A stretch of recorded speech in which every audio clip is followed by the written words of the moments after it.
car il nous a semblé préférable, à l'occasion des commémorations du centenaire de la Grande Guerre, de nous intéresser au parcours des Fourquésiens durant ces 4 années. Pour ces lectures, nous avons invité M. Roger Bouisset, Fourquésien de Trinquetaille, passionné d'histoire, qui a effectué de très nombreuses recherches, particulièrement aux archives départementales à Nîmes, travail dont il nous dévoilera une partie ce soir. La soirée se déroulera en 4 temps.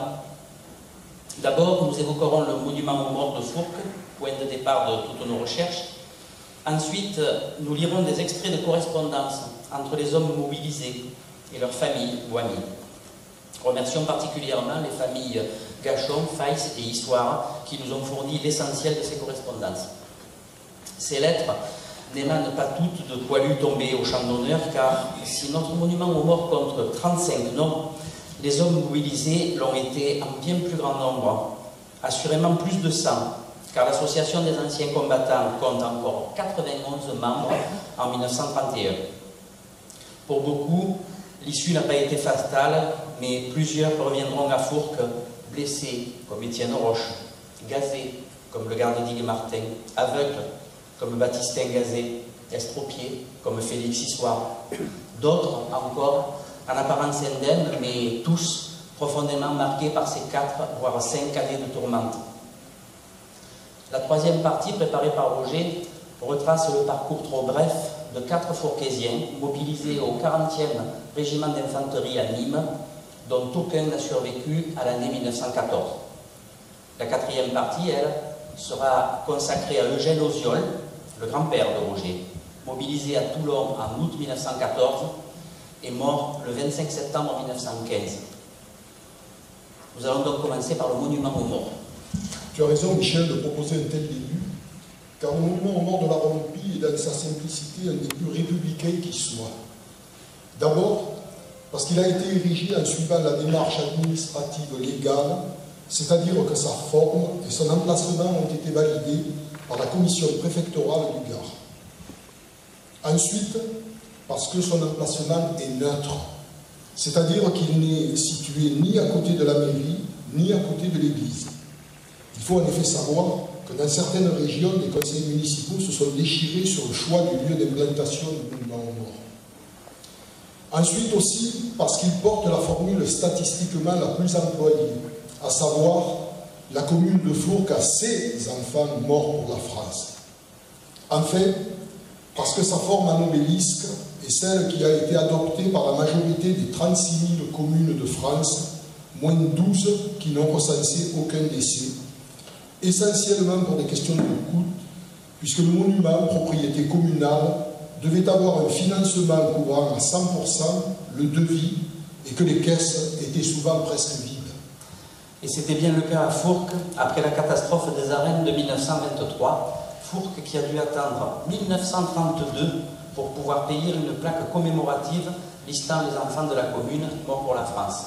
Enfants de la commune, c'est façon de parler. Sur les 35 défunts, seulement 21 sont nés à Fourques et y vivent au moment de leur départ à la guerre. Les 14 autres sont assez représentatifs de ce que l'on trouve sur la majorité des monuments aux morts de France. Ce sont des natifs extérieurs à la commune qui ont fondé une famille à Fourques ou bien qui demeurent à Fourques au moment du départ pour la guerre.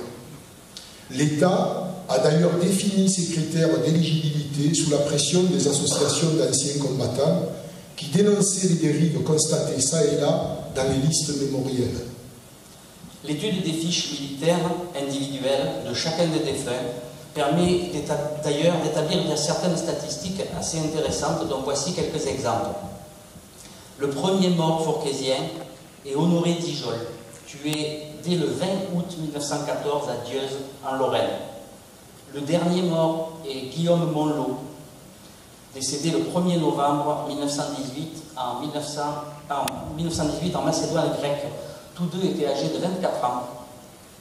Le plus jeune mort fourquésien est Fernand Benet, tué à l'ennemi le 14 octobre 1916 à Boucharène dans la Somme, à l'âge de 20 ans. Le plus âgé, Hippolyte Feuillat, est mort le 23 février 1918 à Ligny-en-Barrois dans la Meuse, à l'âge de 40 ans. 19 soldats sont morts au combat, tués à l'ennemi. 3 sont portés disparus au combat. 4 sont morts des suites de blessures subies au combat. 2 morts d'accidents en service commandé. 3 morts de maladie, dont 2 de tuberculose. 2 autres sont morts par intoxication au gaz. Cela fait 33 morts. Les 2 derniers sont morts, l'un à la suite de blessures subies à la poudrerie de Saint-Chamas, l'autre des suites d'intoxication contractées à l'usine de cyanamide de Sisteron. Pour le trinquetaillé que je suis, le cas de ce dernier m'a beaucoup intéressé. Il figure en effet sur la plaque du monument aux morts de Fourques sous le nom de Demotte avec un E, Baptiste. Et si l'on fait des recherches dans les bases de données du ministère des Armées, on le retrouve sous le nom de Demotte avec ES, Baptiste, enterré dans le carré militaire 1914-1918 du cimetière d'Arleville. Permettez-moi de faire ici une petite digression qui, j'en suis persuadé, ne va pas manquer de vous intéresser. Au-dessus du casier de Baptiste Demotte se trouve celui d'une des rares femmes officiellement reconnues mortes pour la France. Il s'agit d'Arlette Augustine Thorne, épouse Guy Glaris, décédée à l'hôpital numéro 33 d'Arles le 8 novembre 1918.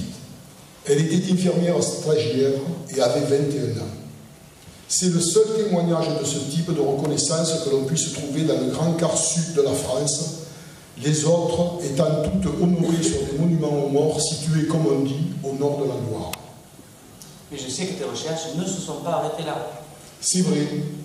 Je suis très fier d'avoir sorti de l'anonymat un soldat fourquésien mort pour la France qui a été oublié dans la liste dressée par le conseil municipal de l'époque.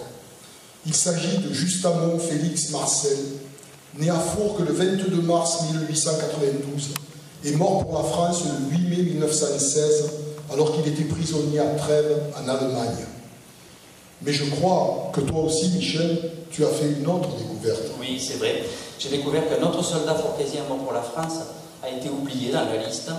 Il s'agit de Feuillat Guillaume François, né à Fourques le 19 janvier 1889 et mort pour la France le 2 avril 1915, tué à l'ennemi à Miaucourt dans la Marne. Le monument aux morts de Fourques va donc recevoir 2 nouveaux noms d'enfants nés à Fourques. Je suis persuadé que la commune saura se montrer à la hauteur de découvertes tant inattendues, 100 ans après. Ce n'est tout de même pas ordinaire.